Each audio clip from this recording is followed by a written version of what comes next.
Hey there, viewers. Welcome back to another episode of Ray of All Trades. Spring has sprung, like I've mentioned already.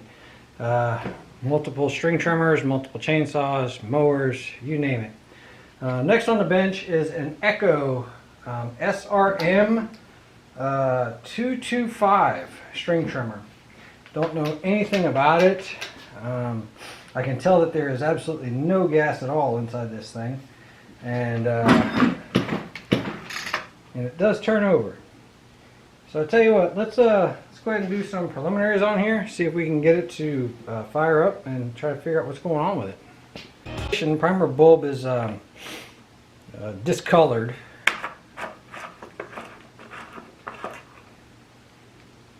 Whew. Fuel smells like turpentine. Well, there's no fuel in it, but the where the fuel was in the fuel tank smells like turpentine. Let's take a peek at the plug.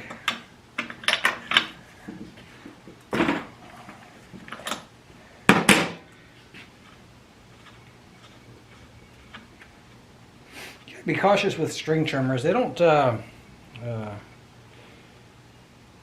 doesn't look too bad. You got to be careful about how much time and parts you put into these things, because you rapidly pass a point of diminishing returns on them.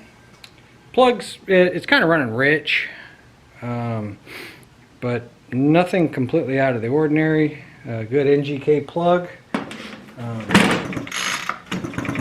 Easy to pull over without the plug in it, and it was hard to pull with the plug in it. Try to take a peek and see if I can see any kind of scoring. Let's check and see if it fires if I can. Just laying something metal against the metal part of the engine. It's not going inside the engine, it's going on the outside of the engine. See if I can get it to spark. The switch is in the on position.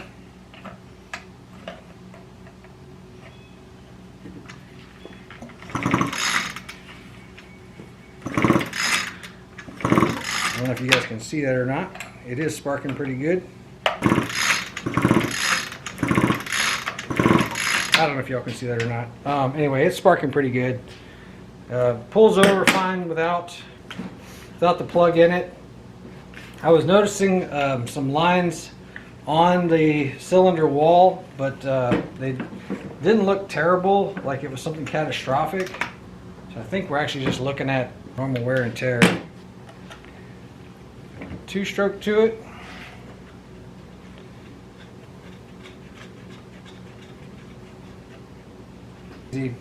So that test, adding the two-stroke to it, is going to check spark, compression, timing, whole lot of stuff, right? It takes the carburetor out of the mix. So let's just see if it does anything.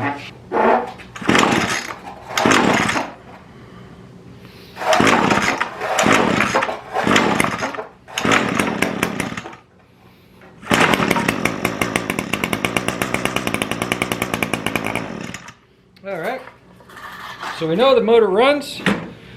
Actually runs really well. We know that it runs really well. The fuel lines are usually the next most common problem on these. And without a doubt, this one, if I push on it, it'll snap in two.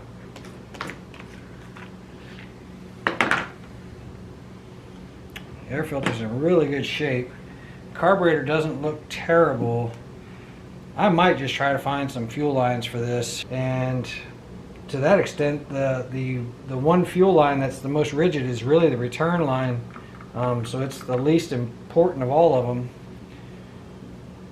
Kind of curious if it's even worth just putting gas in it before I start looking at it for parts. Let's do that.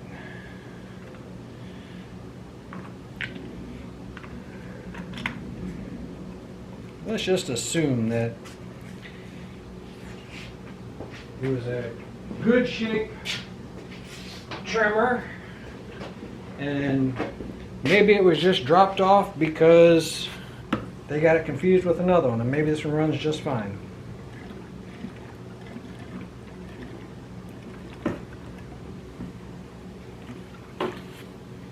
the heck, right?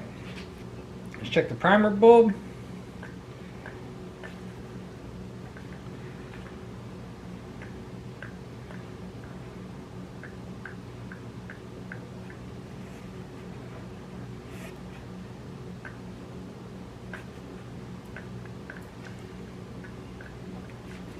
Alright, I think we finally found the problem. Primer bulb will not pull gasoline. It feels like I'm pushing air only here, so the check valve inside the carburetor for the primer bulb most likely is the culprit. So I tell you what, we're just going to order a carburetor and a fuel line kit. It'll come with an air filter and stuff, but honestly we won't need it. We'll go ahead and get parts ordered for this thing. I'll let y'all, we'll get back to it whenever parts come in. Y'all stay tuned. Okay guys, next day, 2 days, whatever, parts came in for this SRM225 Echo. Let's see what they sent us. Oops, helps when you open it up the right way. Let's see, the carburetor was in there. What did they give us? So, it's like carburetor. And just a quick matchup. Appears to be correct, looks identical. They gave us a Savior spark plug. Hopefully that's a good Savior. 2 more primer bulbs. I guess they're worried that the first 2 aren't going to work right. Gave us a new air filter. Well, they gave us 2 air filters. Carburetor gaskets. And new fuel lines. And that's fantastic because if you remember, one of these is extremely brittle. The other 2 have some flexibility to them. And a new fuel filter.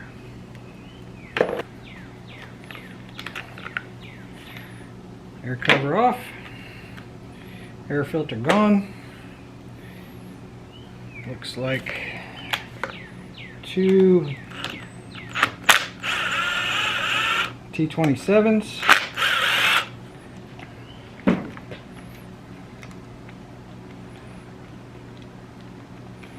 Pay attention to how this comes out. This is in the back. Oddly enough, these chokes, the only thing that they're doing, let me show you, this is kind of cool. The only thing they're doing when you flip that choke is it's cutting off the hole. You see that? It's cutting off the hole. Anyway, that's its choke. Pretty cool design. It's effective. It works. The throttle cable, the easiest way to get these out of here is pull the trigger, hold this back while you release the trigger, then the cable will be free to pull out. So pull that cable out of there, let it go. Loosen up this. Stationary, you can't loosen it, so just crack that one loose. 10 millimeter. I brought the adjustable wrench. I was worried that I wasn't going to be right. Everything's 10 millimeter these days, right? Anyway, just loosen it up enough to slide out the throttle cable. So we're going to pull carburetor out the way. We're going to reach in and just pull out this. Did you see that? Yeah, so anyway, this breather just stuffs up in there. Pull it loose. I'm going to leave the lines attached to the carburetor. Use a screwdriver to pull out this grommet. Be gentle with it because I've mentioned in other videos, not all of the aftermarket grommets are good. So I always save the original grommet. So all I'm doing is prying it out of there gently so that it doesn't slip. There, can you see that? Actually, I don't think you guys can see it at all. How about that? Gently so that it doesn't slip. The screwdriver, that is. Cut your hand or worse. So pull it loose. This one, I think I'm going to opt to want to change this one because this one's extremely rigid. Tells me it probably would have leaked whenever it went back together.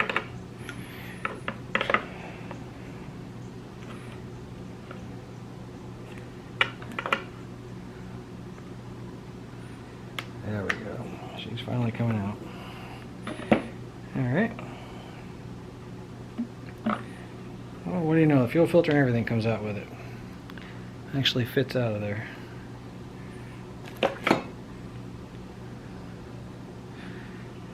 We'll take this carburetor apart just so I can show you guys how to rebuild it at the end of the video.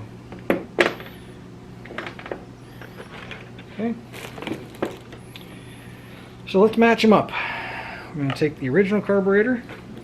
The line that's rigid and almost broken is the breather line, which is this one here, the one that's really short, doesn't have anything on the other end.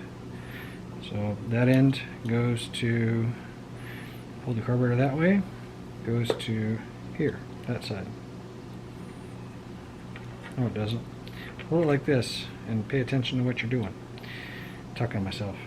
So anyway, that one goes here.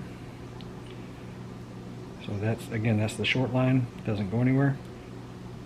The long fuel line, the one that actually comes all the way through the grommet and everything, that has a filter on the end of it, goes here.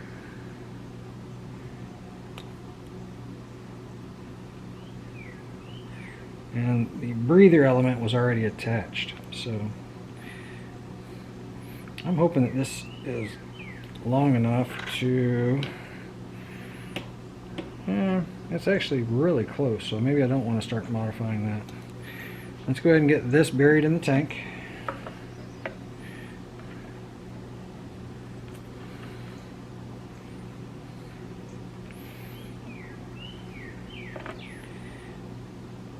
I see something with that gasket that may be a good thing to point out.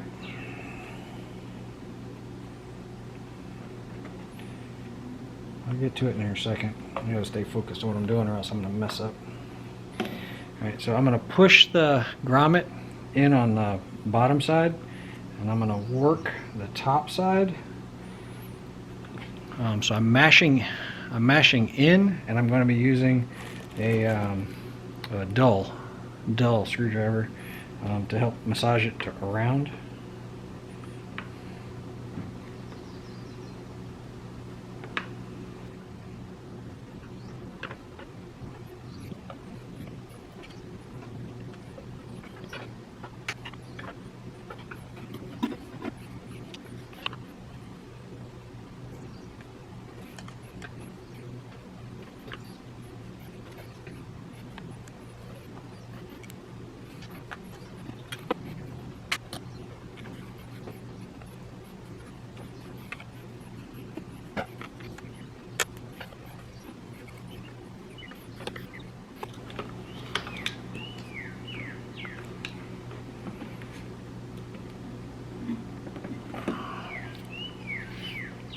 Okay, there we go.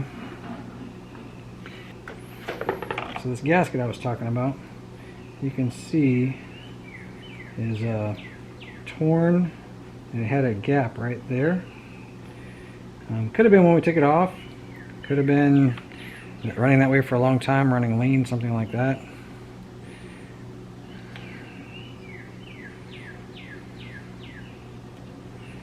And it appears, let's see what the new one looks like. It appears that this thing has, I don't know if it was manufactured that way, but it's got like a slit here. I don't see any reason for having that slit right there, because there's nothing on the carburetor or the mounting block that actually match up with it. The only matches up is this impulse line hole right here. So, and that lines up with that hole there. I don't see any reason to have this slit here. So I don't know if it's needed or not.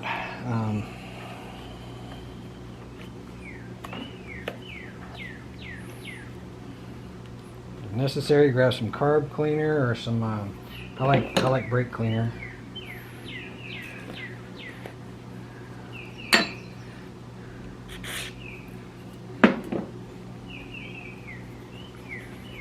Just clean off your surface. This connection is the most critical for air leaks. The one on the outside is prior to the metering difference, so it's not as critical, but it is good for keeping air out. Let's see if this lines up. It does. So these two holes line up, and then that impulse line lines up. So you want those two to line up, and set that there. Looks like there wasn't a gasket on this side of the carburetor, but we can put a gasket there. It'll help keep air and stuff, dirt and stuff out. So line those up. Remember, this goes to the back side. On just like that. At this point, you can put the gasket on here. These are made to go on dry. They don't need a adhesive or anything. But if you're working with an older gasket and you do decide to put some sort of an adhesive on there, make sure that it is gasoline resistant adhesive. And not all of them are. So take the breather element, stuff it back in this hole here in the back, right up in there. It just holds it out of the way. It's the vent. Allows air in to replace the fuel that's leaving.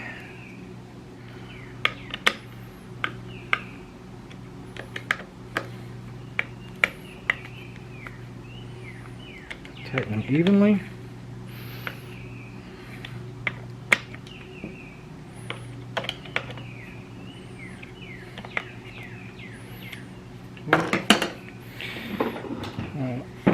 Remember how we put the took out the throttle cable?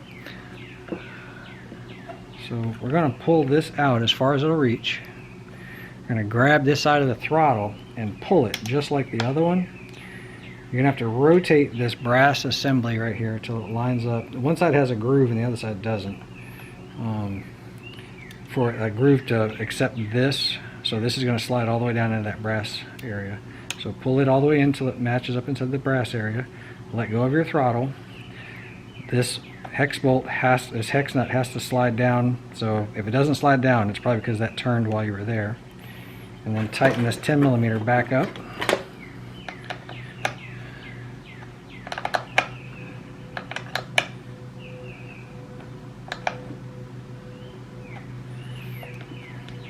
Check your throttle.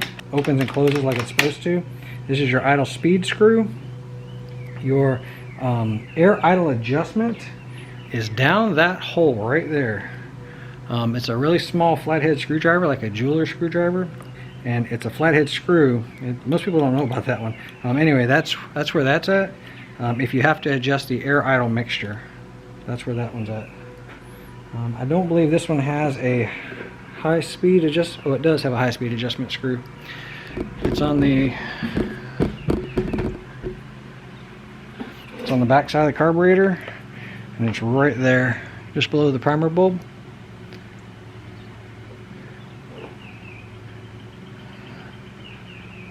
It's a brass fitting, flathead screw, and that should be your high speed. Your low speed should be, I might have those backwards. One adjustment's in here, the other adjustment's here.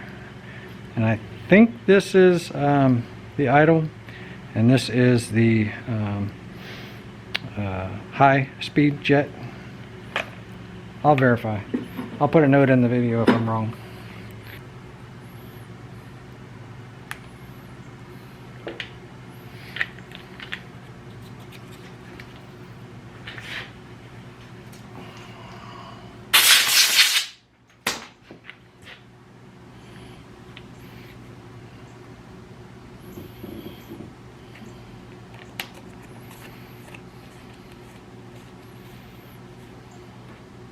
It has some fuel in it. I don't know if it's got enough. Yeah, it's got plenty in there.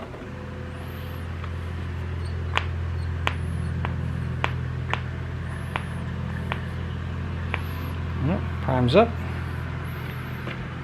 Let's go ahead and get it to start and run.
Okay, so as promised, let's get this carburetor taken apart.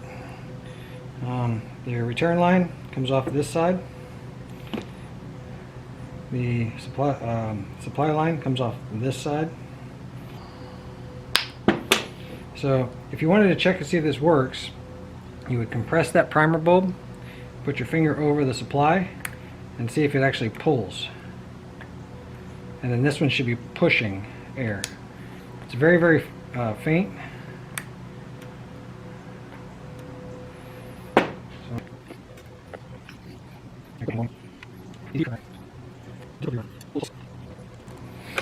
Alright, so to change your primer bulb, if that's the only thing that was wrong, you would pull out these 4 screws. Pull this metal plate off. Primer bulb would come right out. Okay, that's when you would put one of these new primer bulbs in. Okay, it's got 2 check valves. One lets it makes a vacuum, and the other one's the return. So one of them's pulling, and the other one's pushing. So that priming action, that's the check valves that it's using to run that fuel through.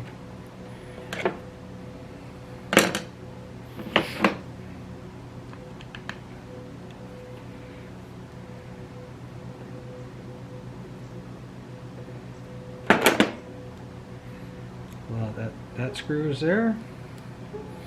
So underneath here, that's your diaphragm, and yeah, that shouldn't be stiff like that. And then here's your reed valves, one there that's already in the bent position, and then one right here that that one's actually working like it's supposed to. But you would pull off this. The gasket stays on the downside area, and then the membrane side is against the carburetor area. These 2 check valves are what's allowing that air movement. So you would want to ultrasonic this, ultrasonic the body of the carburetor.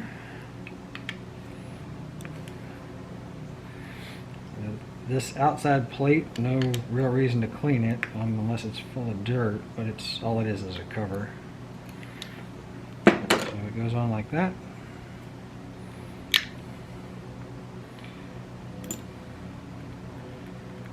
That one's actually working like it's supposed to. Although it is still somewhat stiff. I don't know if y'all can hear it. Your jet is down in here. Your needle, excuse me. The needle fits against the seat. That diaphragm pushes up and down on this. Right? So as the air is in and out of the impulse line, it makes that diaphragm move this valve up and down. Needle and seat allows fuel to come through. So you would pull that screw out.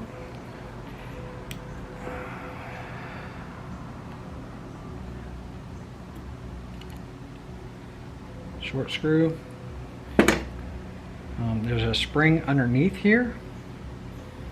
That's the hardest part, is lining all this up at one time. So there's a spring underneath here, and the jet comes out. On the other side, 3 screws. Screw here.